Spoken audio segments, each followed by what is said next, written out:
Hello, everybody. Welcome back for another episode of Teamfight Talkshow with me, Frodan, your host, as well as my co-host, Nathan, That's Admirable Zamora, as well as our special guest today, one of the qualifiers from North America, the representative at the World Championship coming up in just a couple of days. It is DQA. So let's go ahead and check in with everybody. Admirable, how are you doing this week? This has been kind of an interesting week for me, given the fact that we have been discovering like some seizure stuff. So if you're curious about this thing that's on my face, this was a giant bruise that took place, but it's starting to heal. You know, all things considered, we're right on track for some great stuff. The World Championship is coming up. We're here with one of its competitors right now. I mean, this is a pretty great week, all things considered. Yeah, that's right. So I'm glad you're okay, Nathan, and I'm glad you're healing up.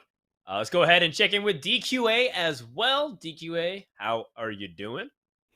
Honestly, I'm a little tired. I've had a lot of classes this week. And obviously I've been trying to shift my sleep schedule for Worlds, but overall not too bad today. I'm excited to be here, excited to play Worlds. That's good. That's good. So it seems like you've been pretty busy. A lot of people are talking about how they're preparing for a world championship. And this episode is very much themed for the world championship coming up in a couple of days.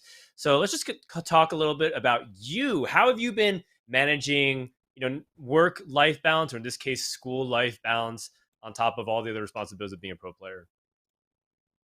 I would really just say that I've kind of been playing and streaming a lot less, but like whenever I have like downtime between my classes when I'm on campus or something like that, I just end up watching a lot of like the VODs. So for example, I've auto reviewed a lot of like the Chinese players, some of the KR players, some of the EU players, that kind of thing. So I think I've been playing less of the in-houses and the mock tourney than other people, but I think I've been watching a lot more than other people. Who do you think's Okay. been doing the best out of like the regions that you've been watching so far? Like, which ones interest you the most in terms of like its ingenuity, and then which ones just impress you the most? I think China is almost certainly like the strongest region after watching. Like I was talking to Frodan about this a few days ago actually. I was saying that like I didn't think Hwanmi was actually that good, but like I think that on ladder he's probably just limit testing, and then like ever since watching him in like the mock tourney and during Chinese regionals, I was really impressed by him. What specifically about Hwanmi and China impresses you, if you can get specific? If it's giving away strategy, I understand, but is there anything else broad perspective that sticks out to you? I mean, I would just think that like they're just things that I would never do or I would never think of or I would just think like is like the blatantly incorrect choice, but then like as soon as he does it, it makes like perfect sense in like the hindsight basically. So then it's kind of just like the fact that he knew about it before I did, and I never would have made that choice. And then like our games would have turned out completely differently, but he somehow still makes it work, right? Yeah, that's true. So it's inspiring in a way. It makes you feel like there's a knowledge gap somewhere, that they know something that we don't about a lot of certain spots. Even just comes down to augment choices. I feel like I've been watching a lot of the VODs, and I feel like they pick some unusual things at times. But yeah, like you said, it makes sense in context. So I'm excited to see it. I'm excited for the CN players as well as NA. We'll talk a little bit more about that. But before we go into the actual show, we want to introduce our augments for this episode. That's right. We're back with another TF Talk show. We're back with 3 more augments. Now, the way this works is that you're going to have 3 choices to vote in the chat. We're going to have Nathan walk through our augments for this episode. So for this one, our first augment is going to be the future sight on this one, where, normally instead of you'd get a Zephyr and you'd get to, knock someone out of the fight for a couple seconds. We're not under any fight here. Well, not yet. DQA's in a fight in a couple days, but, it's a completely different manner. For this one, you're just going to have the hosts make bold predictions for the World Championship. And I want to highlight the word bold, which I feel like, just pretend it's bolded in this instance. Bold predictions for the World Championship. And if you know anything about Dan and I's history of making bold predictions, we cast some card game championships for a while, so we had to make some wild bold predictions that were basically on just some pretty basic stuff. But that's going to be your first augment choice, the bold prediction force. The second one that we're going to have is Exiles, where you get to mute someone of the chat's choice for 2 minutes. So this is kind of like the Zephyr that you wanted. You typically get from a future site, but basically you just get to shut one of us up. And if you want to shut me up, you know what? I think that you're an idiot at that point, because I think I sound pretty great on a microphone. That's pretty much just what my whole life's based around. But our third augment choice, it's going to be Triforce. And for this one, we're going to play an icebreaker associating 3 things, like like a buff nerf Mary, that sort of thing. That that's really what we're going to be going over for that one. If you want my opinion on this one, the Triforce is, I think, it's a little bit tough. But, sometimes if you're skilled enough, you can make these tough augment choices. For me personally, I'm going to be taking the simpler ones that give me a little bit more right now sort of value from them.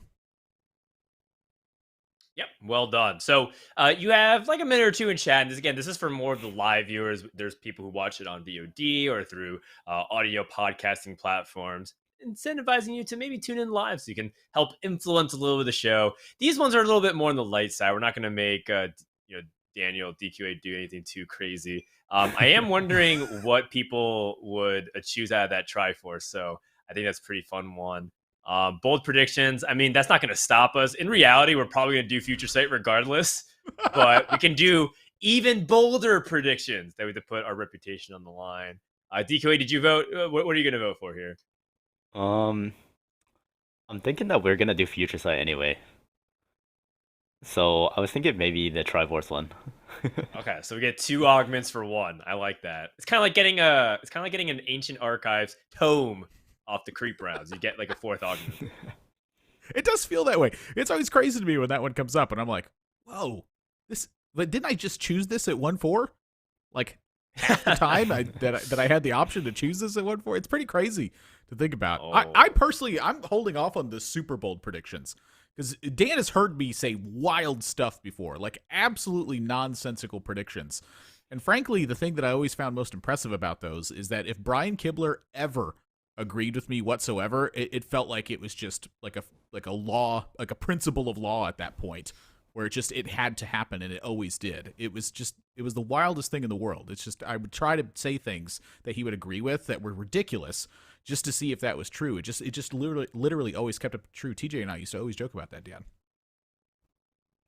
Yeah. I think that for people who don't know, Admirable's talking about his time in Hearthstone, where he was casting with people like Brian Kibler and TJ Sanders, and Nathan basically got in a really weird one-upping contest with people like TJ, and they both were just trying to make more ridiculous statements one after another in a game of caster chicken of like who's willing to back down first and looking kind of stupid in terms of their predictions, and both of them won.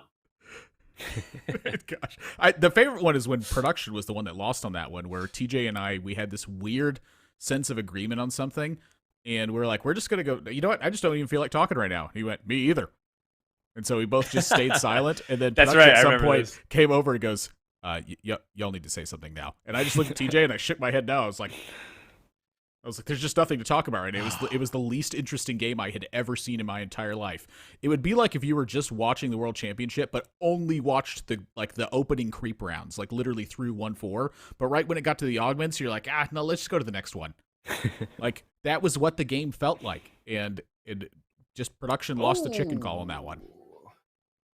All right, well, the votes are in. Thank you for stalling, Nathan. We have Future Sight winning just by a little bit, by 5% of the vote, and that will do it. So we're gonna have the host make bold predictions of the World Championship, and that'll be later on the show. We'll get to the augment in just a bit.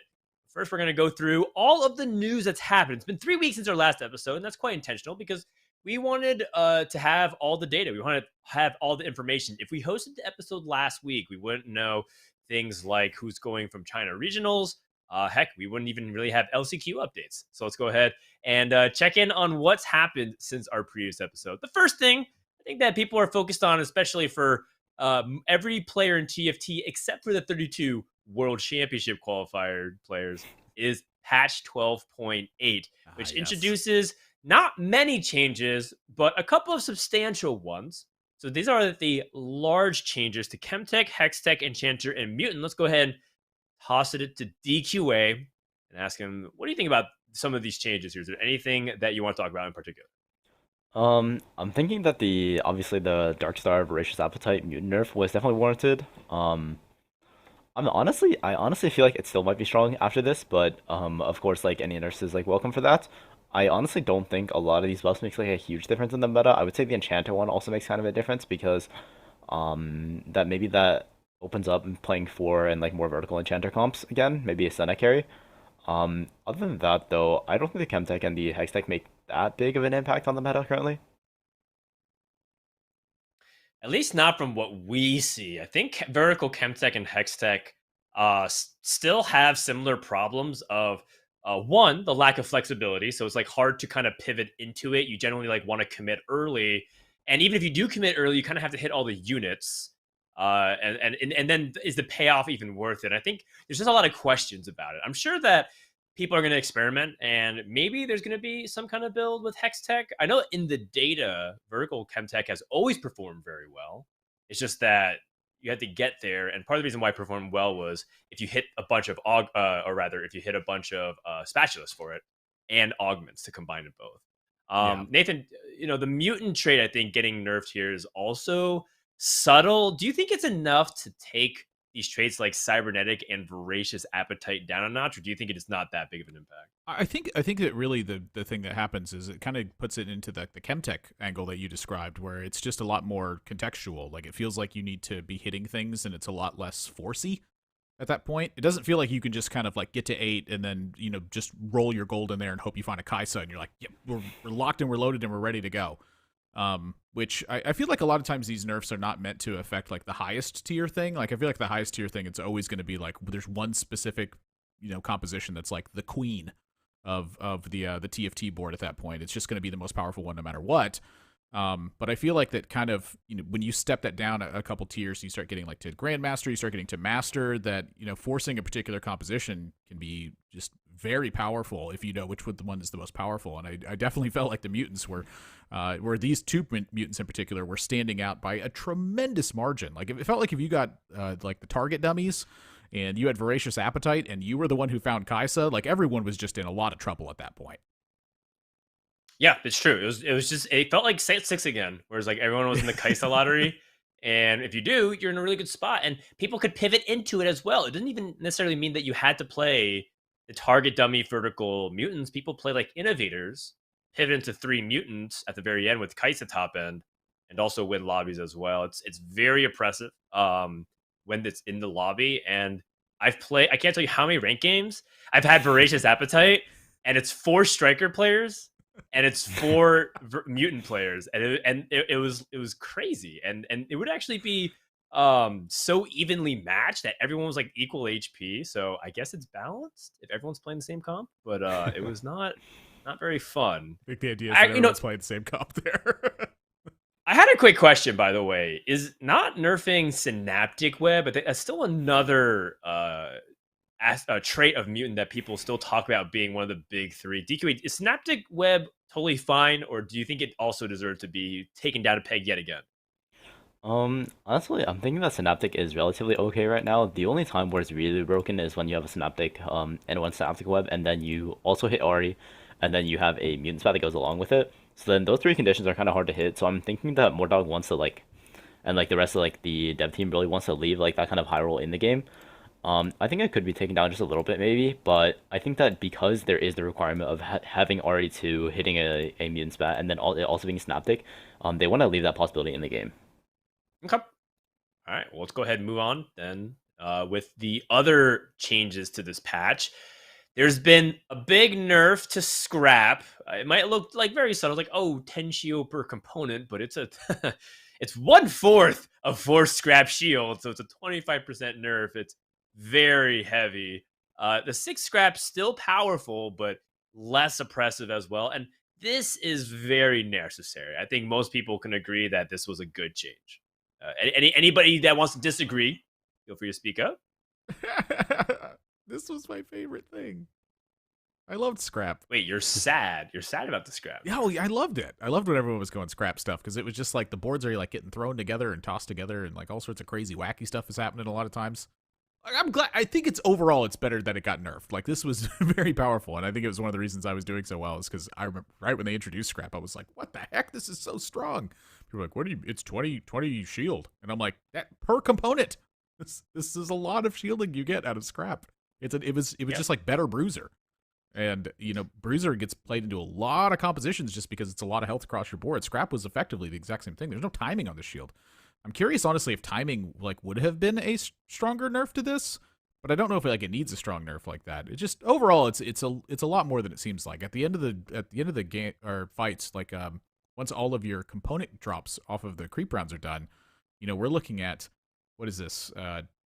12 components, times 40 across your whole board for shielding. That is so much stuff that you get. Plus, you get to craft items out of it sometimes that you didn't deserve to have. So you had more items, you had more shielding. It was just so good, and especially like when you start turning scraps like into actual units that can fight as well. Like when you had Aurelia at her peak to go along with all this scrap stuff, like, oh my gosh, 4 scrap was so strong because you had 2 units that potentially were carries out of that, plus whatever else was going to be, part of your composition. So you had 3 units potentially shelling out damage, and then they also had this giant shell around them just from this scrap thing that was here. I was curious how long it was going to take for this to happen. And I think the size of this nerf really is telling of how long it took for everyone to kind of grasp how powerful 4 to 6 scrap actually was. Yeah, that's right. Let's talk a little bit about Syndicate as well. How big? This says this is a large change. Is it a large change in your opinion, Daniel? Um, I'm thinking that 5 armor and MR may not seem like a lot, but across your whole team, and then also with the 7 bonus, so that's like it's a kind of a scaling increase, right? I think Syndicate probably needed this help, probably needed this love. I have seen Ash actually do surprisingly like okay recently, especially with like against like Sniper's Nest. So I think Ash is gonna be a lot stronger after this change. And then obviously 7 is gonna hopefully feel better now because I think before when you put in 7 Syndicate on your board, it didn't really feel that good most times. Um, I would say that this is a relatively large change. I'm not sure how it's gonna shape the meta that much. I think it would have to go along with some of the other nerfs, right? Because Scrap got worse, Syndicate getting better might be more impactful. So then we might see like a bigger shift to playing a Syndicate RE rather than an Arcanist RE. Yeah, that's right. I know that it's been popularized a little bit in China already to play Ari without Arcanist, without going vertical Arcanist and playing heavy Syndicate and Bodyguards. That was a direct answer to a bunch of the scrap AD builds. We'll see if things start to shift. Today, I've had people start 7 people on tier. They're trying to go for the AP. That's largely because we're about to show some of the buffs that they changed that are small, like buffing to Renata. So let's show some of the other changes on this patch. Oh, sorry. We have a large item change. Quick as Silver now gives additional attack speed, which is cool. Again, I'm not really looking at the attack speed on this item a lot of the times when I'm picking it. It's usually the 30-second of CC immunity. So that's really cool. Let's also show the next slide, which is some of the champion changes. Now, Echo getting a nerf, which is a nice little, again, reduction on his attack speed slow, because I think people were just saying that the best tank in Scrap wasn't like Blitzcrank or Braum. It was Echo with Frozen Heart because he just was unkillable with the shield. And because he would not only buff his own team, but also slow with his convergence, that's the ability, it just felt really, really oppressive. So I think the Echo nerf here was very well deserved. Yes, and indeed it was. Echo truly was a 5 cost. What you put a Frozen Heart on this unit. Like, heaven forbid you had a belt or a rod on him to boot. That sometimes he's picking up Morello to go along with that. Like, Echo is just, this was like truly like the champion of the set to me. Just how powerful this unit was, and 2 nerfs have effectively been associated with this unit in one patch. Like, what a huge hit that Echo's taking in this one. 3 even, if you count the Frozen Heart nerf that we'll talk about in a little sec. Gangplank 1 got nerfed, which was a little bit of a surprise to me. I didn't actually hear the justification. Again, I didn't watch like the patch rundown. I just looked at the slides. That doesn't seem particularly that big of an impact, but I guess they just want GP1 to be less impactful with his gold accumulation. Any commentary on Zillion or Gangplank changes here, DQA? I'm thinking that GP, I don't really think it deserves the nerf. I don't think GP 2 or 3 were that impressive. I think the only reasoning that they would nerf GP1 is just because like if you get dropped the GP on stage 2, you'd farm a lot of gold a lot of times. So then I think they just want that to be like less impactful to like your economy overall. But I don't really think that warrants a nerf. Zillion, I don't really think this makes like that big of a change of anything. I think that Zillion like most of the time his ability is more for like the stun on like a backline Kha'Zix, for example. So then the attack speed slow, it could be nice. It could be like a small nerf to like assassins, indirectly. But I think overall, like I don't think the Zillion change is that big of a deal. I think the biggest change is definitely going to be the Echo nerf and the Frozen Heart nerf. Okay. All right. Let's go ahead and show that then if we have it loaded up. We do not. Yes. Sorry. I'm looking at these slides out of order, so I apologize ahead of time. A couple of quality of life changes for 3-star 4-cause. Braum 3 gets buffed. Renata 3 gets buffed, as well as her base spell attack speed slow. Vi 3 also getting a buff. Jinx and Kha'Zix with a nerf to their 1 and 2-star respectively. They are very good units. I think a lot of people were sleeping on Kha'Zix for too long, right? It's very apparent that in the data, Kha'Zix is an outlier compared to other 4 costs.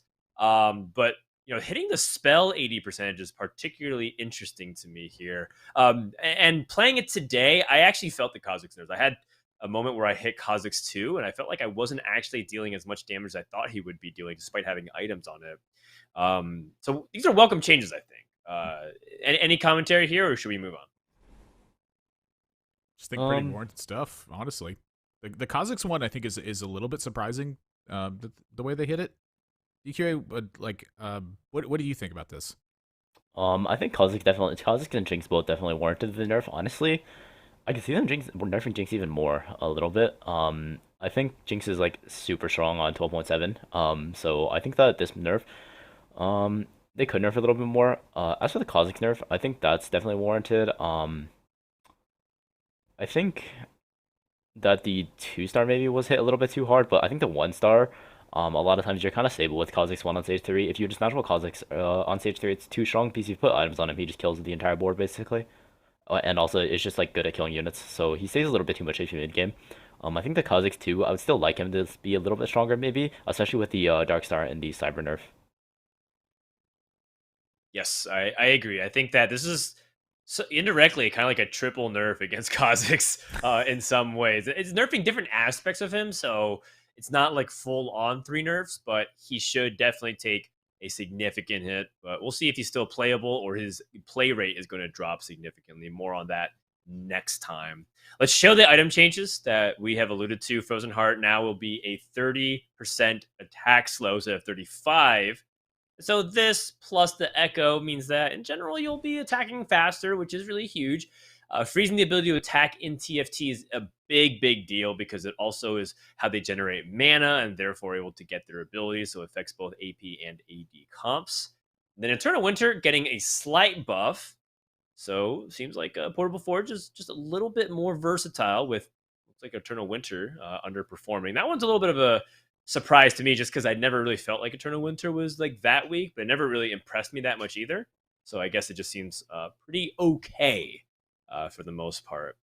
Let's also take a look at the other changes very quickly here. Just wrap it up and we can move to the next segment. We have a change to double up. This is a lot of text, and I'm just going to summarize it to you in one sentence, which is if you lose and double up, you will take a damage. In the past, if you lost but your teammate came in and reinforced you, you would take no damage, and they just want to make sure that your opponent will be rather when you win against an opponent, but their teammate saves them, they still take a damage. It's just a system change. We'll see if that ends up making a significant impact later on. But for now, we don't have double up tournaments, so it's hard to see how this competitively stacks up.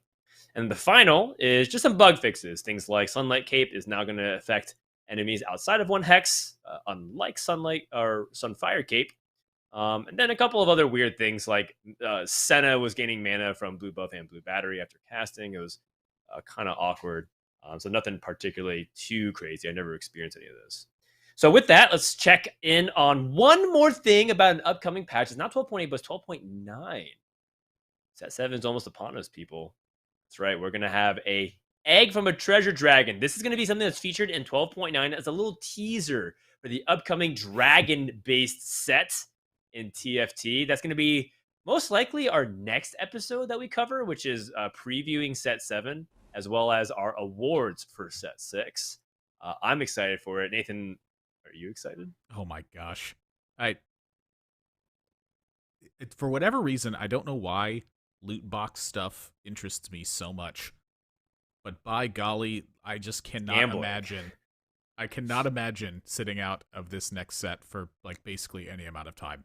Like I'm just gonna want to know what comes out of this egg every single time.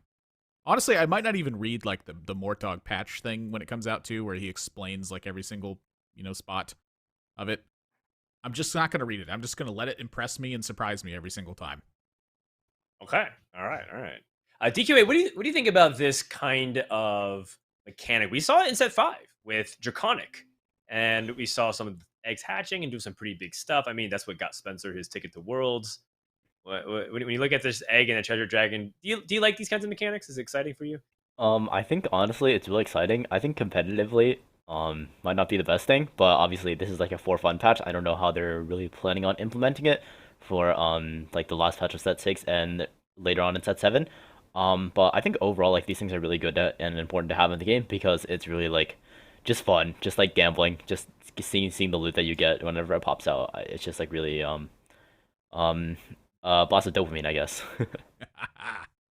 Gimme. That's right. What's in the box? What's in the egg? We'll find out. Well, patch 12.9, which is coming in 2 weeks. Wow. Do you guys believe it's already May, by the way, of 2022? Time is flying. Speaking of time is flying, we have a mock tournament to hold you over during the week of Worlds. What this Oh boy. is a couple of people decided to organize a Worlds tournament with Worlds players before the actual World Championship. Not everybody was able to make it. DQA, for example, I believe was busy with classes. He wasn't able to wake up at like 3 a.m., 4 a.m. to play in these events. But we had most of them. I think we had 27 players represented at the 32. So very, very high quality. And we had them play, cross server on the tournament realm. It was very exciting and it was fun to watch. I want to ask, how much of this were you able to watch to either of you? Let's start with DQA. And is there any stories that came out of it that has caught your eye in particular?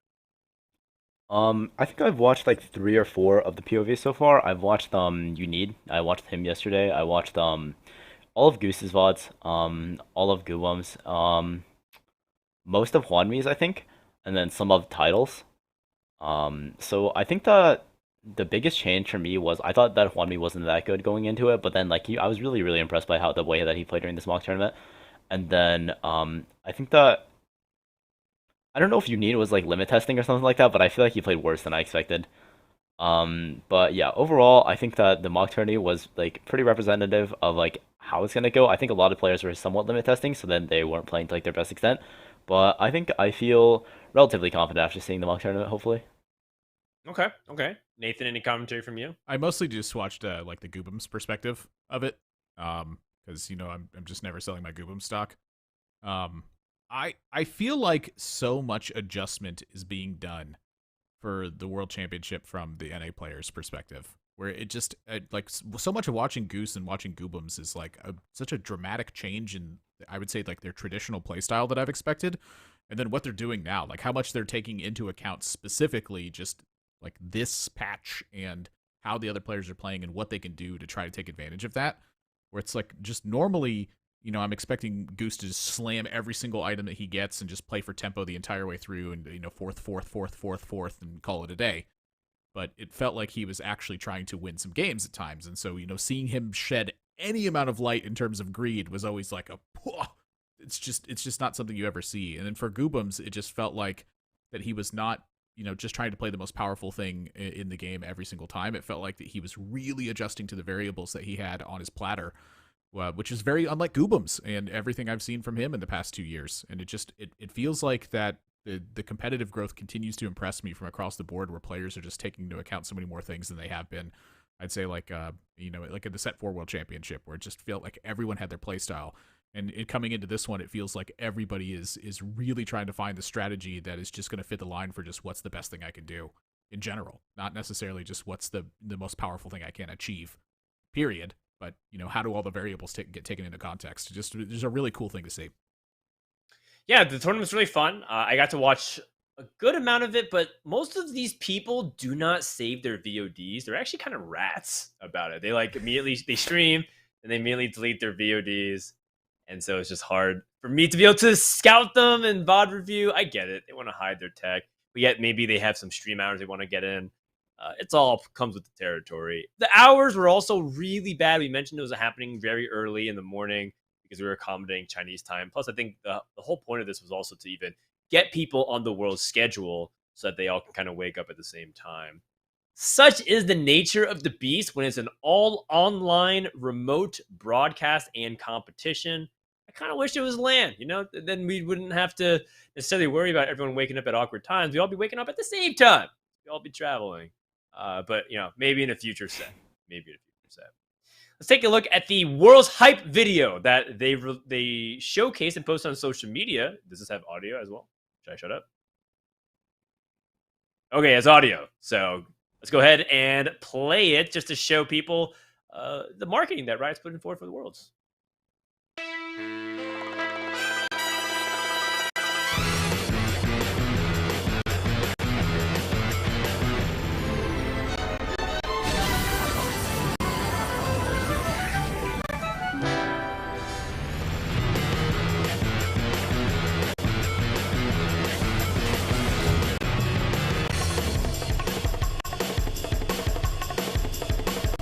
They can all Outlook.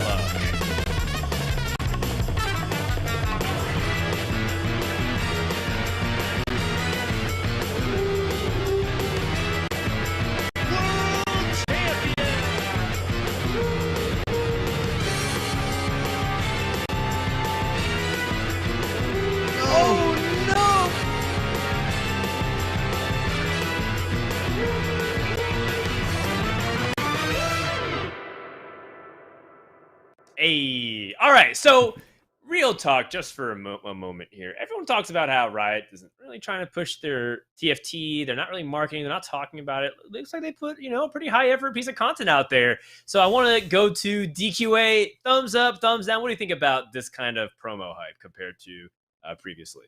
Oh, I think this is so much better than before. I think it's a really cute video. It's really well done. I think it was like overall, I think it really like generates some hype around like TFT and like Worlds, and I think it's a lot better than like some of the previous ones that they've done, and I feel like they put in like a lot more effort into this one. I also think I heard Frodan say like 4 words. I think he said this on Twitter. I just heard the 4 words this time when you played it. It's true. I contributed 4 words to this trailer, and it was just from highlight clips of the previous World Championship. Nathan, this kind of stuff we could afford to do even more. There was also something that we didn't even get to show, but the French seed even did their own hype promo where they got them in a studio and shot them. It was all pretty epic. We just need more of this to show who is playing, get some personality out there. It's like the games have clearly so much following to them. And I'd say like the biggest thing that really comes to mind for me is how much is the competitive scene being pushed? And frankly, I think the competitive scene has really just generated itself from this point. And at the end of the day, here's the deal. Like TFT clearly has a lot of luck involved with it. But alongside that luck, there is a lot of skill that's involved with it as well. You have to take into account so many variables and be able to be ready to take advantage of them and deflect bad luck and just really assess situations from a macro and a micro perspective simultaneously. You can't just like focus on one thing or the other and find yourself at the peak level of competition. So how do you generate that hype then around a competition that's like this? How do you actually push the idea that it is competitive? And I think that one of the biggest things that we've seen is just consistency throughout the players in the world who are the best. They constantly find themselves at the top. DQA is the second world championship they're showing up now. Like, we haven't had that many at this point. It's kind of hard to get to one of them, let alone 2 of them at this point. There's luck involved with it. So at the end of the day, like, fun is your main factor here, but it's still a competition at the end of the day. So finding a way to push both of those hand in hand, I feel like this video really hit the mark on that, where it's like they're focusing on that aspect where it's like, look, a lot of crazy stuff can happen. We understand that. But at the end of the day, these are also the best players in the world who are having this crazy stuff happen. So what's the peak? And just frankly, we have no idea. Like, we're never going to see the end of it because that's just the nature of this beast. And that's one of the reasons why I love it so much. You just never know how it's all going to end. And frankly, it just changes before it ever even gets solved at this point. We see so much stuff. But golly, if it isn't beautiful. I loved this video, and frankly, this video gets me hyped up for it too, because I want to see crazy stuff, but at the same time, I want to see the impressive players make their impressive decisions. Yeah, it's punchy. It's punchy. It's good. It's just a start. We want a lot more of this kind of stuff. Please. Yes, We'll see if they can do it in the following sets. I won't hold my breath just because I want to get my expectations up. But it's a good start. It's a good start. Let's talk a little bit about one more thing before we move on to our augment. We want to say a couple of congratulations. A couple of world records has been set as far as we know. It was a world record of getting an unranked account to Masters in one sitting. It started off with BoxBox, who said he decided to, after hitting 1,000 LP in Challenger, decided to take a different challenge and said, hey, if I sit and do one stream of nonstop playing TFT, how long will it take for me to get from unranked to Masters? And it took 32 hours. 32 hours. This man streamed nonstop. I checked in multiple times. Just primarily make sure he's okay. And it seemed like he was having a good time. He was in good spirits. But yes, by the end, he was like a zombie. But not to be outdone, shortly thereafter, like less than a week, Asa decided to also do it and not even give BoxBox 7 days of being the world record holder, and says, I'm going to do it. And Asa did it in 22 hours, or just a little bit under. And, Asa's a little bit on the older side, so he said, I feel like dying. But it was really cute seeing his wife support him the whole time, like, hey, I'll make you some food. Good luck. You're doing great, honey. All right, so this has also inspired some other people to do it. I think Noster was also trying to set the world record. DQA, how long would it take you to set the world record here? What kind of sitting or how many hours do you think you need to go unranked to Masters, full sweat? Honestly, I don't know. Probably pretty similar to Ace's time, assuming that I was really doing it. I don't know that I would ever really do it, just because I don't really want to dedicate 22 hours of my time doing that, and I have pretty busy with school and other things recently. But if I ever did decide to do it, I'd say it'd probably take me around Ace's time, maybe a little more, depending on how I'm feeling after 20 hours of playing. Okay, so you're saying that Asa would outperform you. You're saying that he's doing it better than you. I'm not sure. Honestly, I think I've never really streamed for more than 12 hours at a time before, so I don't know how it feels after you stream for 18, 19 hours. I don't even know if I would even think after that long. I don't think you can. I think you're just autopiloting and hoping it works out. And I think one tricking really helps here, actually. If you just one trick a comp that you know in and out, you don't have to worry too much about it and can operate on lower brain power. If you're trying to play flex and open, I don't know why you're doing that to yourself. The amount of Frozen Heart echoes that Asa slammed immediately whenever he could was almost, I swear it was 60 out of the 75 games or so that he's played. Or something like that. It was kind of ridiculous. Maybe that's why they nerfed it. That's why they nerfed it. Asa contribute. Thank you. You're doing your part to save TFT. Let's move on to the augment, shall we? I just wanted to skip the augment. Yes, we can do that in some other time. I think 22 hours is a lot longer than 1 minute and 13 seconds. So at the very beginning of the show, we asked for people to vote on the poll of the augments, and everyone chose Future Sight, the majority chose Future Sight. And so we have to make a bold prediction on the World Championship. Opportunity to do more than one. It says S, predictions, so there's plural. So let's go ahead and make some bold predictions. So Nathan, why don't you start us off? All right. If this isn't bold enough, please let me know, and I'll immediately develop another bold one. I think that whoever the two best players are on day number 1 will be the two worst players on day number 2. Okay, so you're saying those who top day 1 in points are going to go out bottom 2 in day 2. I feel okay. So I'm just going to say that's not bold. That happens almost every tournament. Just want to point it out. Okay. So I'll cook up there's such thing as the number 1 player curse in TFT. Okay. We can put a pin on it. We'll go to DQA. DQA. I'm cooking up another one. Bold prediction. I'm winning Worlds. Oh, that is the boldest prediction I think anyone can say. Woo! Why? What makes you say that? Your confidence seems to be pretty high about it. I don't know. More dog promised me tacos. Oh, I heard about that. I heard that Mortdog said that if DQA wins Worlds, that he'll take him out for some tacos, which is interesting because he would have won nearly $50,000, and then he's gonna get some free tacos. So you tell me what's the bigger prize. Yeah, it's true. Oh wait, The dark they're tacos. homemade though, so it's not like he's taking me out for some. Oh, okay. I misunderstood. I thought there was like a little date in the works, but apparently it's just some home cooking from Mort Dog. It's more tacos. That's right. My bold prediction. My bold prediction is that there will only be 2 regions represented in the top 4. I think that, and it's the highest chance of EU and China. I think that North America definitely can do it. You know, I do believe that each of our players has the capability of taking it all. But looking at the quality of play throughout the weeks, I've really been thinking that China is much more farther ahead than people give them credit for. Like we know that China's ahead of the meta, but I analyze them very closely, and I feel like they're very far ahead. So it wouldn't shock me at all to see China have almost every slot in the top. That's how confident I am in that region. And then maybe like 2 people from somewhere else, like NA, EU. It doesn't really matter at that point. I only pick EU because they have so many freaking players, and they have so many French players, and the French players are pretty cracked. So I only pick them based off population size. But maybe it's 2 North America. Let's just say NA and China. NA and China will be the only 2 regions on day 3.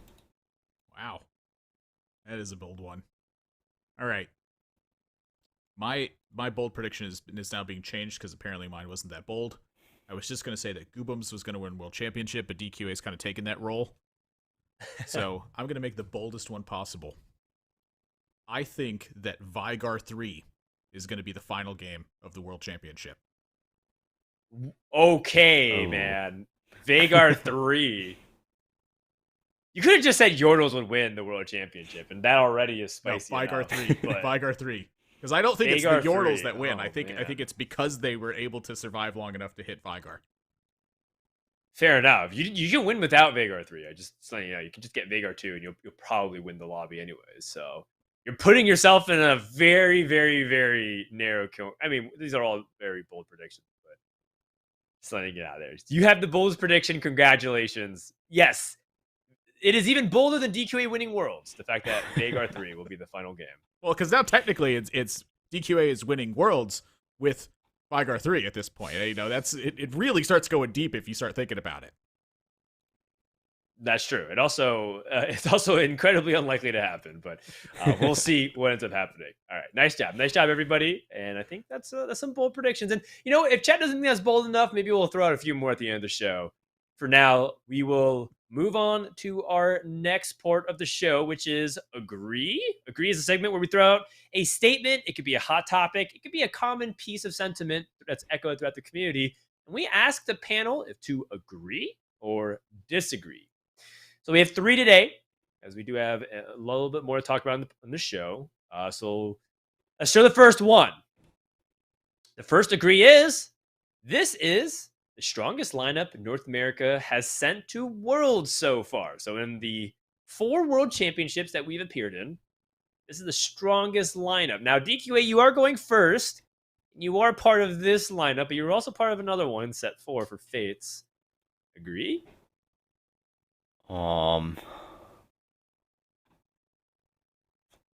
Wait, who are the refs in set 3 again? Set 3 was Sox, and I think one of the, let me actually check. TFT Galaxies World Championship. Give me a second here. So we had Mismatch Sox, and it was just Sox because we had to combine NA and OCE regional. So it was Sox that qualified, as well as Obo. 2 people. I'm gonna say. It's actually really hard because I think it was either set 5 or set 6. Is the strongest lineup, but I'll say agree. I'm confident in us this year. Okay. So it's better than your set 4 lineup. Set 4 was you, Ramkev, Sox, and Kuramex, if I recall correctly. Yeah. I think in set 4 I was a lot better than I am now, honestly, or like in terms of like relative to the average player strength then. but I think that this time, I think that a lot of the players like understand the game like a little bit deeper now, and I think that we all just like know a little more. So then I'm thinking that we were definitely stronger than we were in set 4. Wow, all right. Admirable. This is the strongest lineup North America has sent to Worlds so far. Agree? Yeah, and kind of for like the same principles that DQA lined out here as well. I think that relative to the rest of the competitors, probably not. But the game is understood so much deeper now than it was even, I'd say, even last set. It's just so much understanding has been kind of being rolled out and unfolded, and players just learning so much more about like how the tempo in the game works and so on and so forth. That I think that the players that we're sending right now really understand it to a very deep degree. And I think when I look back at like set 4, for instance, it's like, people were forcing comps constantly, and like tempo was like not a thing that players considered besides, socks, it felt like. And just compared to the rest of the competitors, no. But I think in general, yes, this is definitely the strongest one. And I think that's probably going to continue to be the case for quite some time. All right. 2 agrees. And you know what? It may feel like pandering, but I also agree. Pound for pound, I think that this is definitely our strongest lineup. The fact that DQA could arguably be the weakest link, and yet he is also a strong competitor, is a really good sign. And the fact that, Goobums has put a lot of work in. Milk has put so much effort. I think he's in better form than he was in set 5 Worlds. Set 5 Worlds, honestly, he was a little bit carried by Kled. And yes, he definitely played the pants off that Hellion Kled comp. But at the same time, I think he's even better right now than he was. I'm sure he'll probably tell you he wasn't, but that's just Milk every competition ever. His anxiety is always speaking. I think Goose, it's definitely his time to shine as well, and he's doing great in a lot of these world scrims and mock tournaments. And Goobums has finally really hit his potential, I think. So let's see it. North America domination. NA and China, day 3. That'll be my bold prediction. Let's go. All right. What does chat say? Chat also agrees. This is a North American-based show. I mean, if they weren't voting agree, I think we'd all ban them from our Twitch chat. So a nice, easy softball for agree number 1. Let's go to agree number 2. Checkmate is the ideal format to crown a world champion. It's almost Worlds time. People talk all the time about formats in TFT. And, Checkmate comes under fire a lot. Now, DQA, Checkmate, is it the ideal format to crown a world champion? What do you think? I would say as a competitive player, no. But from any other perspective, I would say that, yeah, I agree that Checkmate is the ideal format to crown a competitive world champion. So my reasoning for that is because basically, as a competitive player, I think that going first after already having above 18 points, I believe the threshold is really difficult. Just because, well, you need a high roll to go first in TFT. You're never going first in a lobby with players of this caliber unless you high roll really hard, basically. So then, like a lot of times, if everyone's over the threshold, then the last game kind of just becomes who gets like luckiest and like who really just like takes the first place, right? But from all the other perspectives, I totally understand why they are doing a checkmate format, because obviously you can't really have someone have 17 points. The next game, they go 8th as fast as possible, and they go, yay, we won 4 worlds after going 8th, So, like, they can't really do that. So I think that there's not, like, a real solution for this right now, but I think checkmate is probably the best, just because, like, as a viewer standpoint, as, like, a caster standpoint, as a dev standpoint, and, like, generating hype around TFT in general, I think Checkmate is probably the right format for Worlds. All right. Nathan? Is Checkmate the ideal format? I feel like DQA is just peeling my thoughts off of, like, a notebook of paper that he has. It has my brain written out on it. Like, my gosh. I think that from the viewer perspective, this is ideal. The player who wins is the player who wins in an 8-person lobby. It's a great way to put it. And I think, honestly, that's probably the reason why this format was even developed this way, is just so that way your winner is always the player who won the final game. And I think that's it's a really important thing to do just from a messaging perspective. But I think we're getting past that point now where it's just, if you play TFT, you kind of understand what's happening. And it's like an aging process, it gets better over time, like wine does. And the players now are understanding that it's not the player necessarily who wins that final game. It's the players who played the best over X amount of time. What's X amount of time should it be in a competitive side of things? So I think that from a viewer perspective, yes, but I strongly disagree that this is the ideal format to crown a world champion. I think this was a great idea, and I think that idea has quickly bled away in my mind. I think that this format is not good for crowning a world champion, despite the fact that I think it is a pretty cool format. I think that the way you should crown a world champion is just a completely different process to even get to this point, and a very different process in how to host the tournament. But that's, we're talking, that's hours and hours of discussion that I'd have to peel forward in order to be able to explain that one. Long story short is I think that the tournament scene needs to be redefined in how you get to these championship points and how you actually crown the champion at that point. Great format to watch, terrible format to compete in. Okay, so Nathan starts off with saying DQA is peeling my thoughts and then proceeds to disagree. So I think that's a pretty interesting journey we just went on. I disagree with this as well. I think the word I get tripped on here is ideal. I think that it is not ideal. It's ideal for part of the equation, and it's a big significant one, which is entertainment factor. In the end, competitive gaming and the way we broadcast stuff is an entertainment product. So does it help make the finality of it feel, decisive? Do we have closure? Sort of, yes. For the most part, it does feel like we can crown a world champion, and that's that. However, are we rewarding the best players? Not necessarily, but at the same time, that's okay. People, I think Mortdog loves to compare TFT to poker. The best poker players are not winning poker tournaments. I mean, hell, what happened with the World Series of Poker exploding in popularity was, quite frankly, a weak player winning the whole thing, showing you that the average player has a chance, get convincing and, somewhat grifting a lot of average poker players to try to sign up for these $10,000 buy-in tournaments.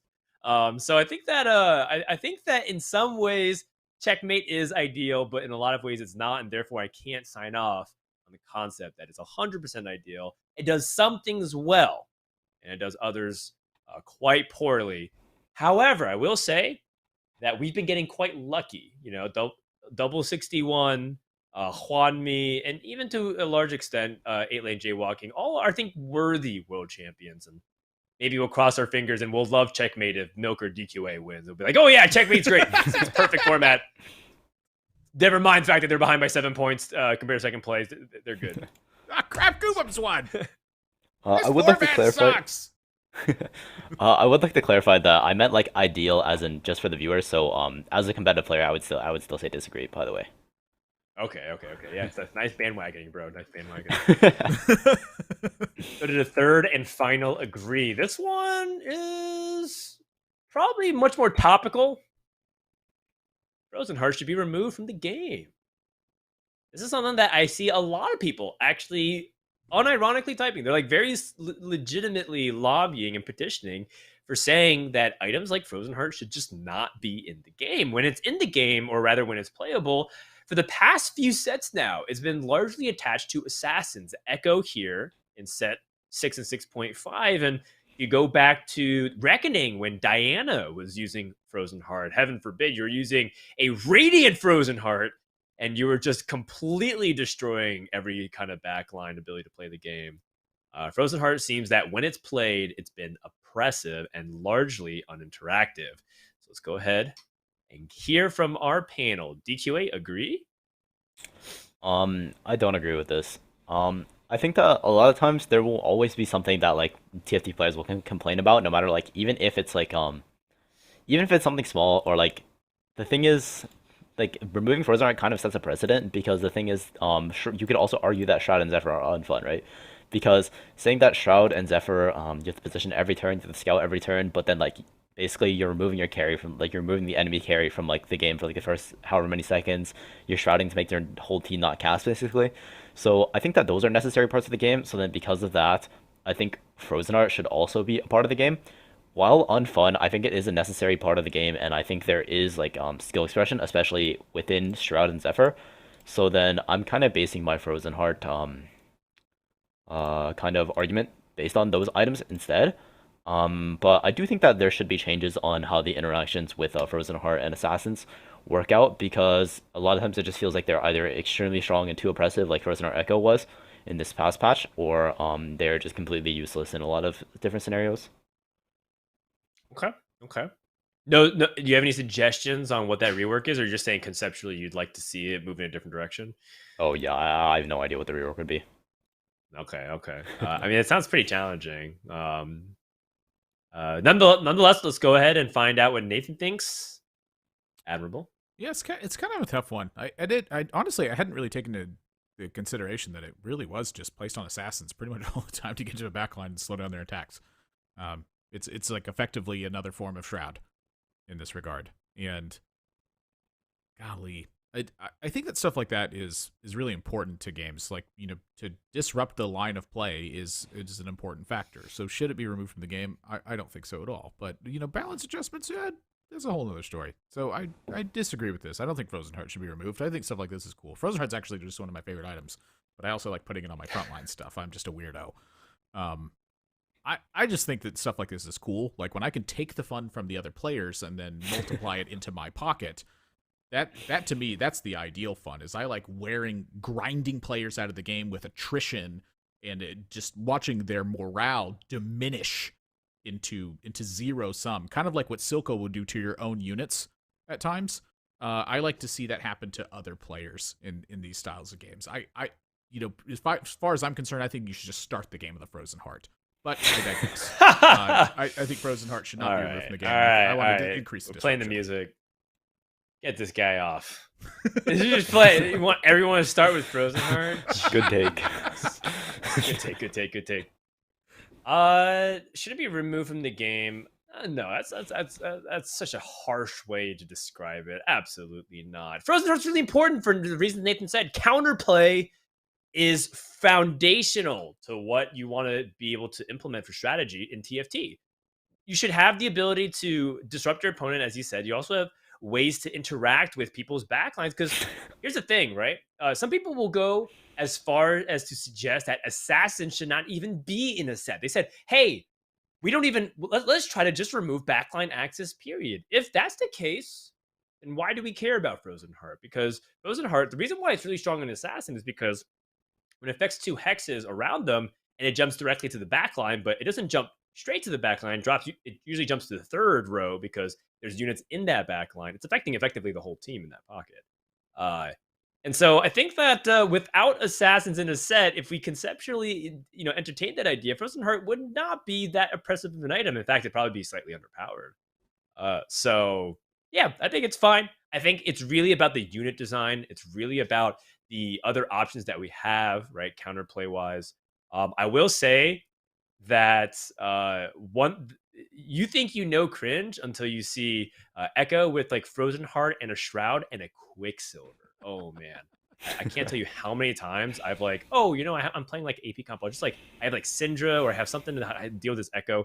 Oh my god, Quicksilver is just like unbearable with this unit combination. It was just so bad. Yeah, I'll agree. Assassins should not be in the game. I think that they're terrible.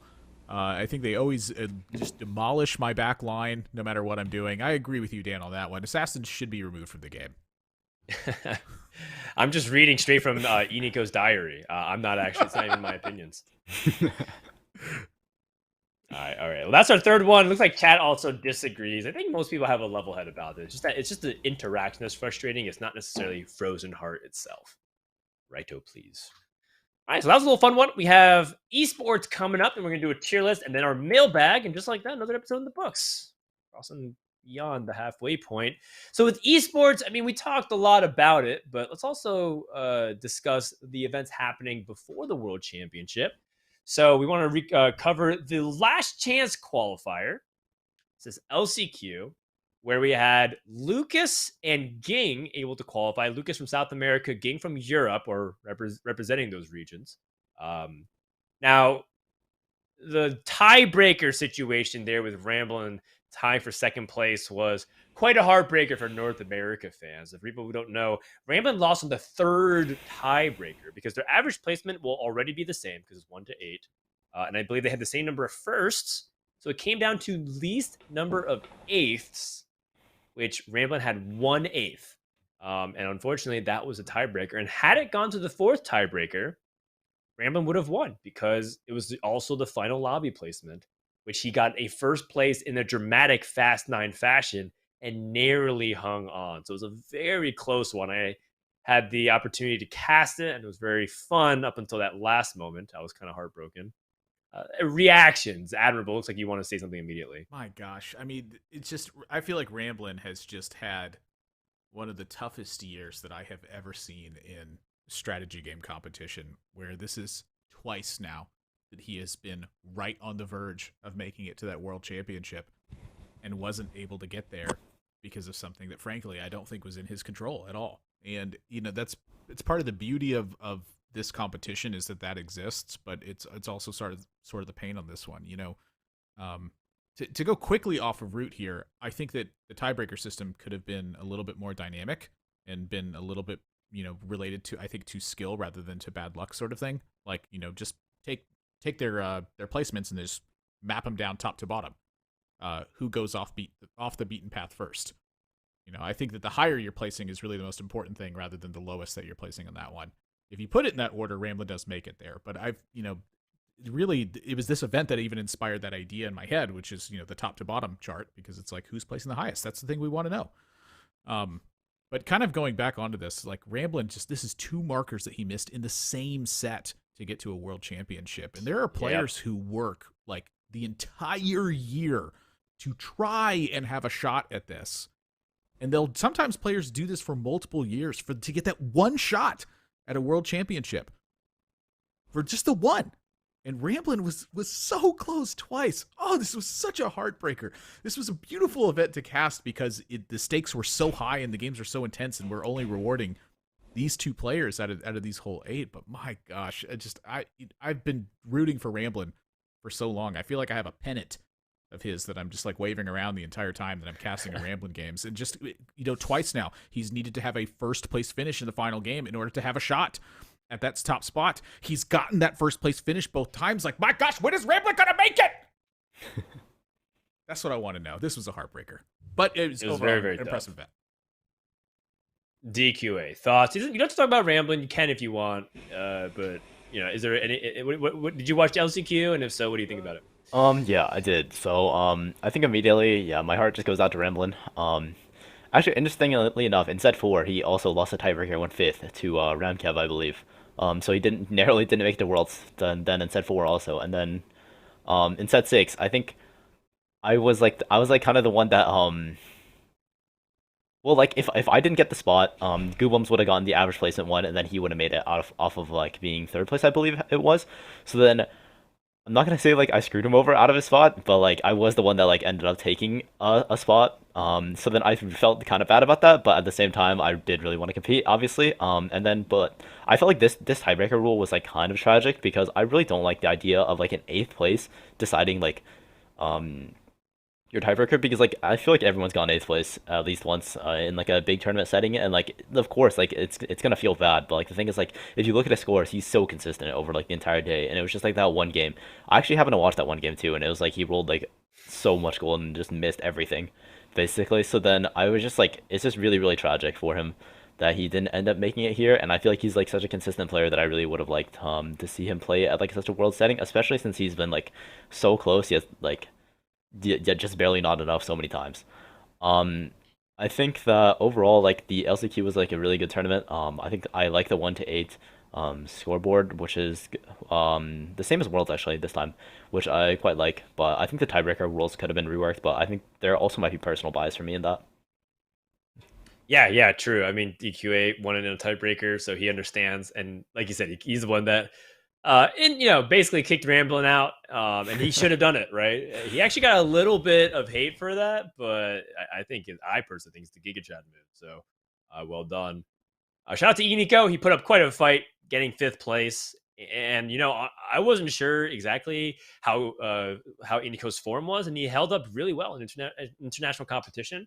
And it's really cool to see him perform well, because going into regionals, he was saying in interviews that he was just happy to be here, like to even just get to this far. He says it's my best result this set. I'm ready, like kind of riding high. Like I don't really want to expect that much more. And he came really close. Like, like instead of like turning that 8th into like a top 4 is the difference between him being here in 5th and going to the World Championships. We came really close. So I think our North American reps did excellent. And yeah, they didn't make it, but they really gave the rest a run for their money. And Ging's a great player, his second world championship. He appeared in set 4. And Lucas, again, I think that LATAM, Brazil, just in general, like South America, is really underrated. Some of their top players very much can compete with the best. So we'll see if, Lucas, he almost threw it in the way at one point. I do know that Green Being totally did. He went 8th in the final game when he was at 29, just kind of needed to go for a top 4, and it would have been totally fine. But going 8th was really, really sad for him. He played tempo that game too. He played pure tempo that game, and just everyone was fighting as hard as they could because everyone wanted pride in that final game, and it was like, I can't stabilize. Like, it's part of the beauty of these high stakes things is stuff like that happening. And I kind of want to highlight your Latin American player perspective there too. I talked with a lot of those players for a number of years in strategy game stuff, and it's felt like really what it is that the top players are so much stronger when you just go like one tier down for the rest of the players in their region. That is where that idea comes from. I feel like the top players from any region are going to be very strong, but I feel like that the top players in the Latin American scene are so much more dedicated than the players who just are that one notch below. That's really where that underrating, I think, is stemming from, because Lucas played fantastic, I think, this entire time. And frankly, it was very impressive that he understood every single contextual situation of like, can I go to the top in this game? And the answer was very often yes. He was being presented with some pretty lucky scenarios, but he's taking advantage of all those too. Being able to take advantage of all those settings, that's the important part about it. Lucas, I think, just crushed this event. I don't even think it was close when you really put it in perspective. I think it's debatable. I think it's debatable to say he crushed it when he qualified by 2 points and it was very tight. But I think the sentiment of what you're saying is there. The top players from any region should be respected. Maybe they have some depth issues. Like, maybe player number 10 isn't as good as player number 10 in China or North America. Yeah. We'll see.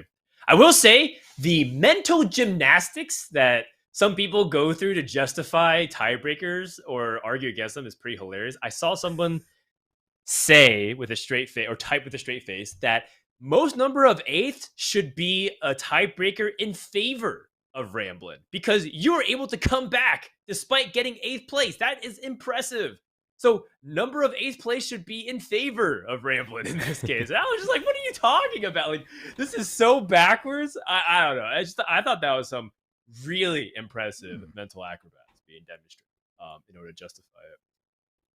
I don't know what to say to that. That's kind of like the argument though of like the top to bottom score.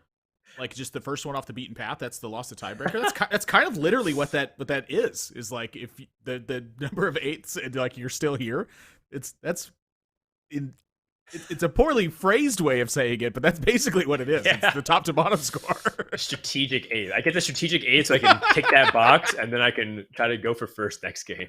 Like it's like if you go 7th or 8th, you obviously play for 8th at that point. It's so weird. That's so weird. What a weird tiebreaker. Right. Digress. Let's move on to show a little bit of the results. Let's do this a little bit quickly since we want to get to the tier list and then wrap up the show. China regionals was really epic, but I want to point out one thing. Day number 3 was kind of a farce. 6 out of 8 players qualified. So the meta of the first 4 games was completely different. Like when I say completely different, I saw every comp that was played at the beginning of the set. I saw reroll Lucian. I saw reroll Senna. I saw like a bunch of people going for crazy like Twitch reroll. It was just like, what is happening? Like these builds are terrible in the current patch, but because all they're doing is playing for top 6, they're not playing for first. It was almost there was one point like only one silver player in the lobby because people were playing completely different. So much to the point where I was making a joke while watching this on stream, saying that I'm down for the world championship to crown 6 world champions because you got a completely different TFT game. It was very interesting. And then when someone was crossing the checkmate threshold, then it turned back to normal. 4 people were playing Silver, 2 people were playing like Dark Star Mutants. It was almost returning exactly back to form. It was so interesting to me. That being said, this lineup from China is stacked. You have Huanmi, who's very good. Lilu, who's one of the most popular. I think people equate him to Soju from China. I think Ahao showed some really impressive play. DQA, who outside of Huanmi from China stands out to you when you look at these Field of Six? I think Ahao, I think he's really, really good. I've watched him play a lot, and he seems like he makes some like really crazy decisions. And then I think Liu Li is also insane. I think the two that I haven't watched as much of would be Huang Luan and then Xi Li Ge. I haven't watched them as much, but I think the other four and like just China in general as a region are just like super crazy. They're just all insane players. Agreed. Nathan, any other person that you want to call out here that we haven't already? Most of this that I have watched has actually been via your stream. And I'm largely feeding off of your commentary and your thoughts when these things are going through. I'm just kind of like, oh, you know, Dan's right in a lot of these scenarios. I have just haven't really found a ton of access to all these things. I know that you've linked them a lot to me, but I've tried to just like go deeper than that and find some other stuff, and I failed to do so for the most part. So I'm pretty much just in agreement with what I've heard you say on this lineup. I will say though that the tournament format idea is just pretty wacky in that regard, because I was wondering like what was happening in those games, and so when you sat here and explained it to me at this point, it makes a lot more sense that way. You're playing for top 6, and I was like, why is everyone going these? What? This is not that good. It was a completely different meta. Completely different meta. I thought they were playing on an old patch or something. It was just so weird. It was so weird. But yeah. It's China Regionals, to them, for people who don't know, China Regionals is perceived by the Chinese players to be the World Championship. To them, it's the most competitive event. They think Worlds is a step down in competition quality, which is, yes, very much a big diss to the rest of the world. And it's also a bigger prize, right? 150 $1,000 is awarded first place, which is basically like all the other regions' prize pools for their combined. They give a lot of money. It's 1 million Chinese yen, right? Or Kwon. I don't know. I think it's RMB. Renminbi. Right? Yeah. Sorry. So I apologize. I got that really wrong. It was 1 million. It was so much. It was crazy. And so, everyone was fighting really, really hard. And I think you could see the sweat levels. It was really, really cool to see. I love high stakes TFT. All right. Speaking of which, we have one more video we want to show. I guess we're going to do this. Do we want to do this now, or do we want to do this at the end of the show? We're doing it now, or doing it at the end of the show? Okay. So we have stills, but we can't play the video. Might be for copyright reasons. This is a really fun video put together by Seth Cole, Majority SC. It's a Mulan parody featuring I'll make a man out of you, but I'll make a champ out of you. It's Bryce's face on top of who's the guy training everybody? I forgot his name. He's training the members of North America to try to become in shape. It's very, very funny. Y'all should go check it out. I guess we can't really show it here, but I thought it was really great and worthy of a shout out. Yes, very much. Yeah, I don't want to spoil anything else, so we'll just stop here. And then one last thing is that we have the Golden Spatula Award. That will be the trophy handed out to the world champion. This thing is made out of 24 karat gold. It's not cheap. In fact, if you're in a really tough spot, DQ, and you win this, you might be able to melt it and pawn it off for money and actually take it straight up gold values. So there you go. Does this hype you up more? Do you want to? Yeah. The trophy's really nice. Beautiful. The fact that we can't give it to the winner immediately is a travesty. It's like, what are we gonna do? Are we gonna show this picture to the winner like after they won it? It's gonna be weird. It's gonna be weird. We just have to have them like draw the trophy on like a poster board and hold it up after they win. For like that's right. Print it out on a piece of paper. Yeah, and frame it. Yeah. In fact, the award is just the image of the trophy. They'll ship you it framed. They keep the actual trophy at Riot HQ. Yeah, they're gonna melt it down and cash it in afterwards. Dan just said That's it. Right. Yeah. What a beautiful award. Enough silliness. Let's get to the tier list, where DQA will be making his top 10 for Worlds. Or if you want to do all 32, no one's stopping you, man. So this is your tier list. It's your time. The floor is yours. You can start in any order. You can go start at 1. You can start at 10. Oh God. Okay, well, I think I'm just gonna do 10 because I think I'm gonna preface this by saying that like I haven't watched a lot of these players, and also a lot of these players like may not have been trying their hardest in like their the mock tourney and the in-houses, for example, just because they're limit testing like a bunch of different things. So then this probably is not totally accurate, and I'm just going based off my prior knowledge and also what I've seen in mock tourneys, VOD reviews, and in-houses basically. Um, so I think first off, I think the best player, especially after watching everything so far, is probably Huanmi from China. Set 5 world champ. I think he's crazy good. I think before I was actually talking to Dan about this. I didn't think he was like that good, but after watching him play the Chinese in-houses and the Chinese regionals, and then finally the mock tournament, I think he's crazy good, and I think he is definitely the top seed going into it. Um, I think second, probably Ahao. I think China, like their meta is just so far ahead of ours that like I think they're just like super insane. I think like they make a lot of decisions that I never really would, and I think that he is probably the second best player from China here, and I think he's had like really really good tournament results to like back that up. Um, thirdly, um,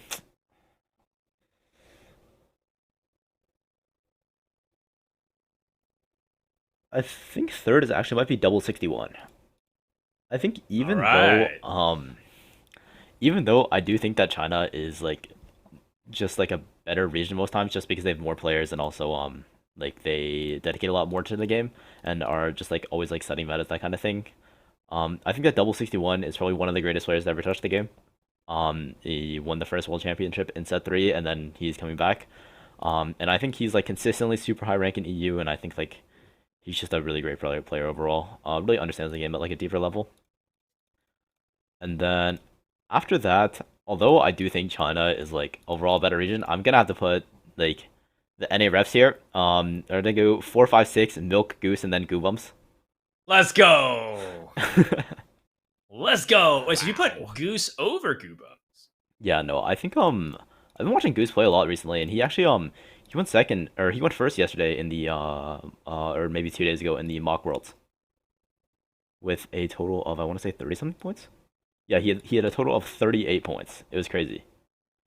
He played super well that day, and I think overall he's been like really adapting his playstyle. Um, so I think that the reason that I put him so highly now is because before when he played tournaments, he would just like end up slamming every single item, and then like a lot of times it would like bite him later, just because like in a tournament standard you can't really like win streak every game. But now that like he's like really good, he's really adaptive is what I would say. So then because of that, I would say that he's really strong there.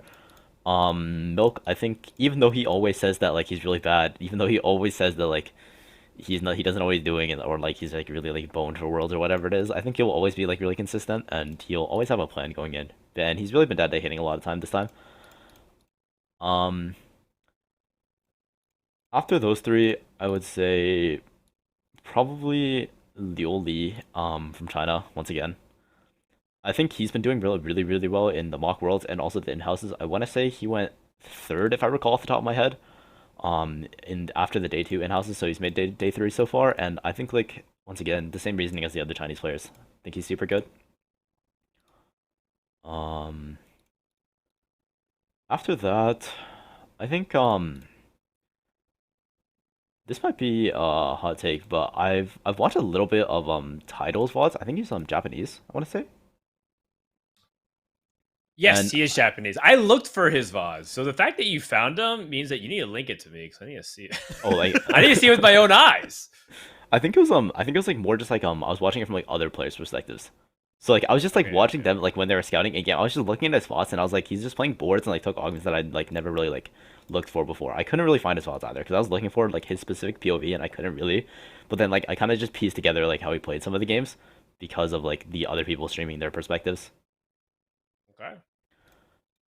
And JP. then I think 9. Let me go through the list of players once again. Sure.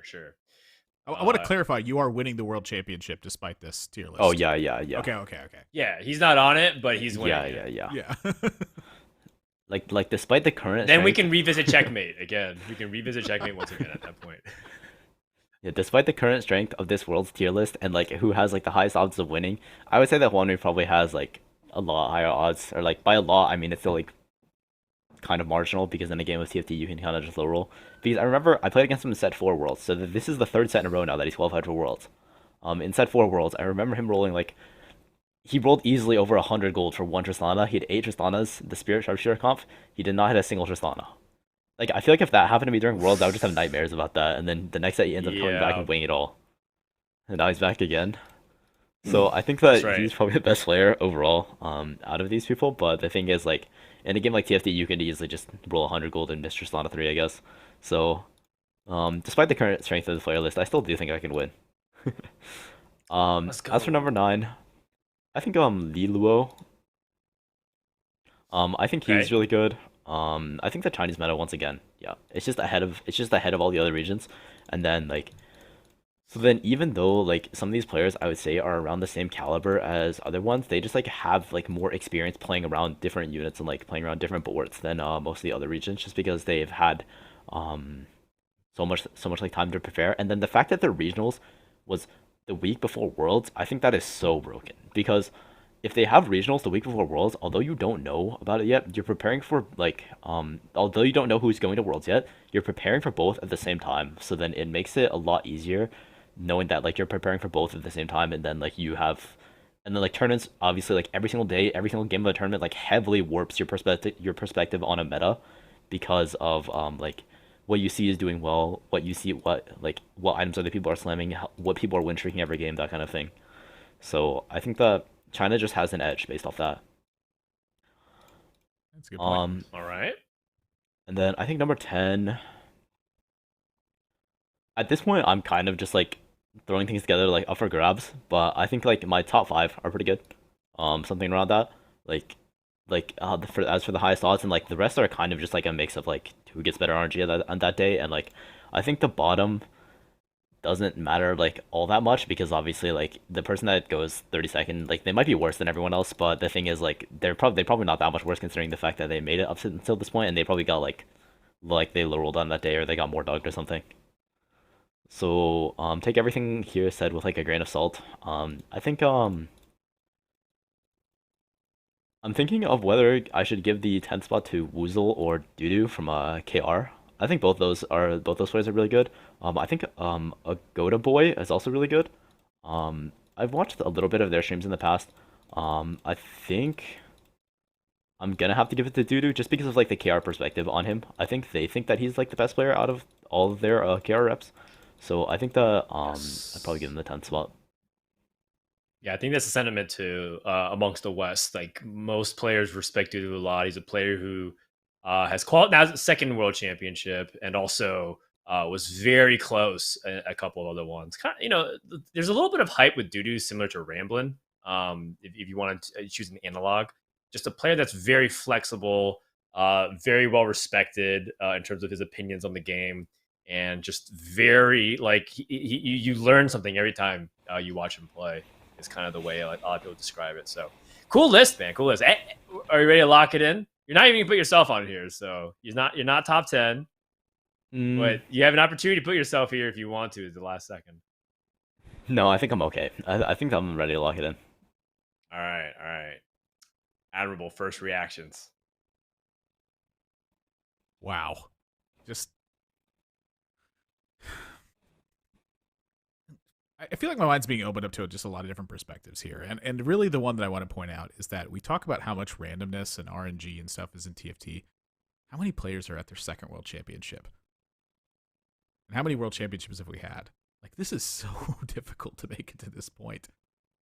And just the number of players who can repeat the process of getting here. Like, maybe there's just not as much random as we're taking into consideration. Maybe there's just not that much.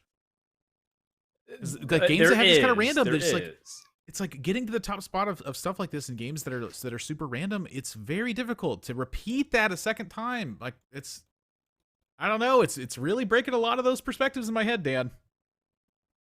There's a ton of variance and randomness in TFT, but there's also a lot of important decisions that are being made. I mean, I think Mortdog said it best on the Triforce Tactics podcast. He says that people equate TFT as one coin flip, but in reality, you're flipping like 100 coins, and you're trying to make do. You're trying to see like what happened on those coins that flip tails and try to turn them back into heads. And then that's kind of just the way TFT is. There's so much going on. So to say that this one coin, which is a bigger one, like an augment or an item, decided the entire game is completely false usually. Yeah, I guess to like phrase my perspective better, it's how influential is the random.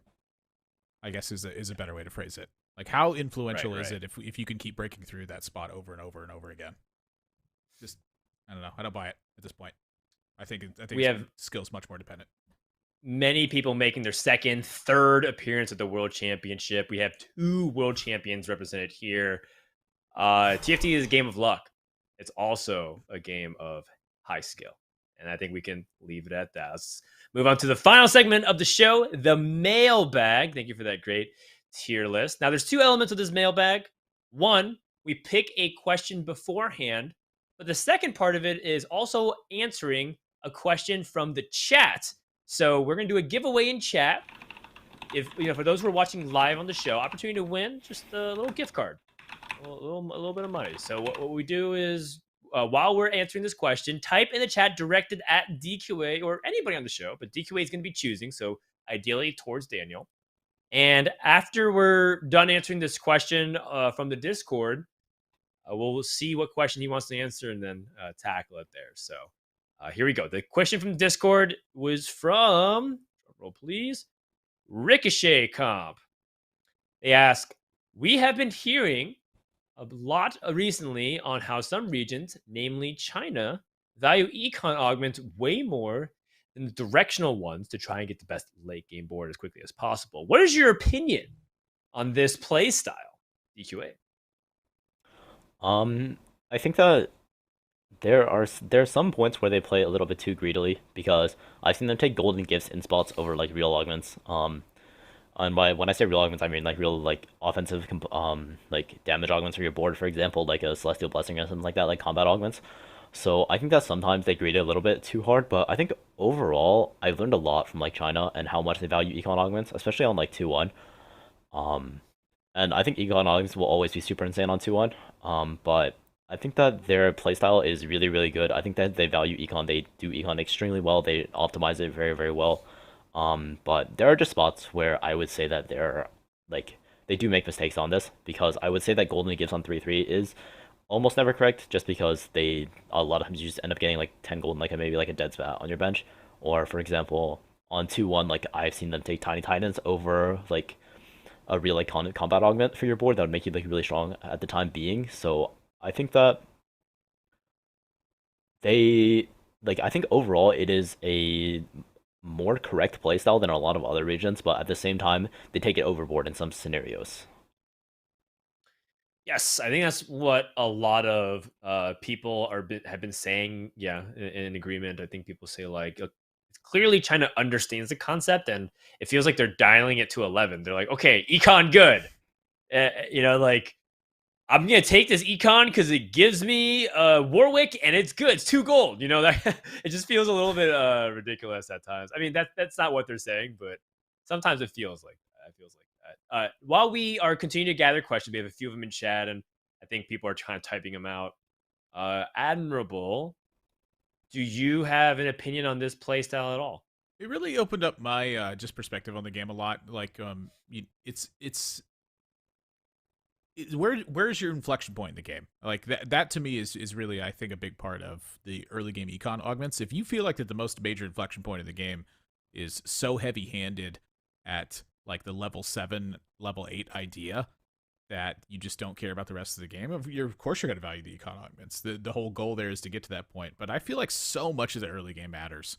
Like being able to balance a losing streak properly in the first 5 rounds, being able to fight aggressively for that 5-win streak at the start of the game, or just be able to preserve as much health as you can at the start of the game, because your opening augment is going to allow you to play the game so much differently As DQA was saying, like some damage augments or some board composition augments. Sometimes you can ignore that econ to a certain degree because you're going to be able to do things that you can't normally do with a particular augment. A lot of times that outweighs the economy value as well. And so it really just when you see how much that they're valuing this, really what they're just saying is that the level 7, level 8 perspective is so impactful on the game that the rest of it just doesn't matter. Like, this is the heaviest impact one, and it heavily outweighs the rest of it. I disagree with that, but it did open up a lot of my perspective of just, how much differently can you fight for that top 4 spots with econ versus with board augments. It's a very interesting thing to look at because there's arguments to both sides, and frankly, we're not going to have it solved. We can never play that many games. It's virtually impossible to figure that out decisively. But a lot of times they play as though they have, as Dan said. It's just like sometimes they take augments and I'm like, wow, really? I don't know about that. Like, that looked a little bit ridiculous to me. Like, your whole board's frontline right now and you were offered Knife's Edge. Okay. I guess the gold mattered. But it's a different way to play the game. It's just, where's that inflection point? That is perspective related in TFT. And it's also context related. It's not just like one major thing. I look back to like set 4, for instance. It was every single player on 4-1 leveled to 7 and then rolled all their gold away. If you went back with the understanding you have now, like set 4 is such a different meta. I really wish we could go back and replay that world championship, honestly, because I think it would be so beautiful. I think Chosen was a wonderful mechanic, and golly, I can't wait for them to reintroduce it somehow. They did. It's called VIP. It's not exactly what you're looking for, but it's in that spirit. All right, DK, there's some questions being laid out in the Discord. You can go ahead and look at them. I'll answer this question. Do you have one you want to pick already? You can go ahead and answer the question. Let me take a look real quick. Sure. So I think my opinion is that this playstyle works largely because everyone believes it. If everyone believes econ is really powerful, then that makes econ even more powerful.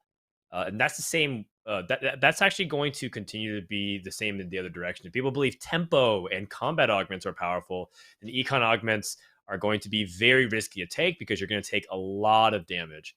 And so the World Championship is particularly interesting for this because if there's enough Chinese players greeting, then there's not enough punishment for people open forting. If 3 people are open forting, that's good for the open forters because that means that they're going to, at worst, take a little bit of damage for whoever's successful. And even in the extreme scenario where people are selling their entire board, as we see China and Korea willing to do, to the extreme, we'll see. We'll see if that ends up being the case. I'm really excited for the clash of styles because if Hwanmi and Ahao are in a lobby of tempo heavy players, they might end up having to adjust their playstyle. We'll see. So all right. I actually do have a question for DQA as well as he's selecting. I think a lot of people are asking about Valorant right now, in general, in the chat and the Discord. A lot of people are saying, as a player, I remember after you qualified and you were interviewed, you were saying that, the second chance to go to World Championship, you're not going to let it slip by. And now it's kind of a meme circulating that you're not even really trying your hardest in terms of your preparation. Do you think that's fair to say? And if so, like, what's your response to that? This actually has to do with the question that I just picked. The question was, is it true that you're going to be the Act 4 Valorant World Champion?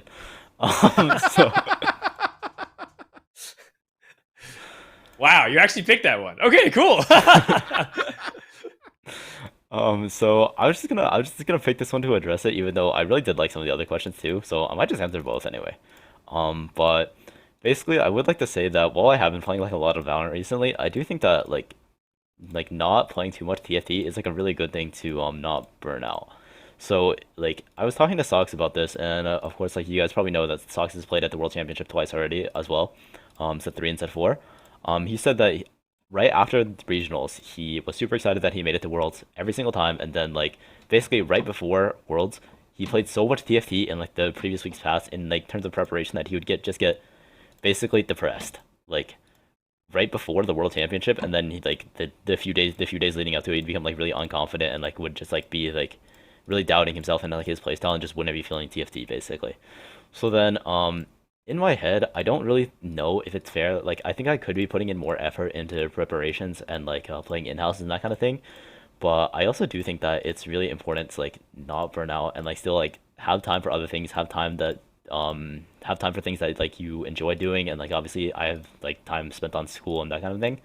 So I don't know if I'd say it's really fair that it would be I'm not spending all of my time preparing, because I am spending quite a fair amount of time just watching VODs. But I think for me, preparation like is a lot more important in other ways rather than simply just playing. Because I think a lot of people saw that I didn't play the mock tourney, for example, or I haven't playing as many in-house as other people, and saying that like, oh, like he's not preparing very much. But like the thing is, like I feel like I learn a lot more by watching and from like talking about it rather than actually just playing the game. Because I think that when I play, I tend to autopilot, play like kind of some like for fun things, and like I don't tend to try as hard in in-houses just because I just don't see like a lot of value in it in comparison to like I can't make myself try that hard unless there's something on the line per se. So then I would just like to say that I have been watching a lot of odds and I have been doing preparations in my own way. So I think if a lot of people underrate me at Worlds, I think that you're gonna be surprised. Ooh, I like that. I like that. And, appreciate you for answering it up front. I think I agree. I think that some people's preparation methods can be self-sabotaging. I mean, Goobums has been putting in like night and day TFT grind on top of his job. And in the span of a week, went from really confident to lacking confidence to back to confidence to overconfidence, and now I think he's kind of calibrated right back. It's a sine wave of whether or not Goobums feels like he's mentally in the right spot. And I think that you've been to the World Championship once, and so you're trying a different preparation method. Hey, if you crash and burn, maybe you get a third chance and you can calibrate to be in the middle. Maybe you over prepared, maybe you under prepared, maybe you get in the right. But I like that you're trying out something different, and it seemed like you have a good head on your shoulders about it. So I think I appreciate you answering that question. I know that's probably one you've answered many times on your chat, I'm sure. All right. So with that, we are done. Congratulations to Styla for getting that $10. And if you missed out, don't worry. There's another episode in the future, which will be coming up in a couple of weeks. But the last thing that we want to say before we get final words of this episode is that next week, May 4th, we're going to have another episode of First or Eighth. First or Eighth is the game show about TFT trivia with your favorite TFT streamers and personalities. There's going to also be a big announcement, so don't miss it. Wednesday, May 4th at 5 p.m. Central. And they'll be right here, I believe, on this channel. So make sure to follow if you aren't already. All right, with that, let's go ahead and get some final words. So starting with our guest, DQA, the floor is yours. I would just like to say I really appreciate the invite onto the show. Had a lot of fun talking about it, and I'm really excited to play Worlds in just a short, isn't it just like a day and a half now, actually. So I'm really excited to play Worlds, and I'm hoping that I can do everyone proud. I'm sure you will, buddy. Nathan. I know I say I'm never selling my Goobum stocks, but I'm just not selling my NA stocks this week. Everyone, let's get hyped up and let's party for this one. NA is winning the World Championship. Frankly, DQA, I know you said you're going to win. I'm rooting for you as well, but I don't care who wins. As long as it's from NA, that's what I want to see. I want to see some NA Esports. Take it home, baby. Come on, let's go. We're overdue. I mean, it's a great week of North America when you get to see League of Legends Championship, LCS. You saw some NA talent take it home over some imported talent. That was really great. And I feel like that momentum is going to shift over to Teamfight Tactics as well. So North America, bring it home. I'll be casting alongside Mortdog. He'll be my partner for the weekend. Risa and Crowan will be casting, and we'll have Makes and Impetuous Panda as the EU representatives casting, and Necro will be hosting. It's all going to be happening at Teamfight Tactics channel on Twitch. Also, I'll probably be streaming later tonight, watching some more VODs and degenning until rehearsal time because it's going to start in like 6 hours. That's it from us for this episode of Teamfight Talk Show. Thank you so much for everyone tuned in from Frodan, Admirable, and DQA. See you next time. More TFT action.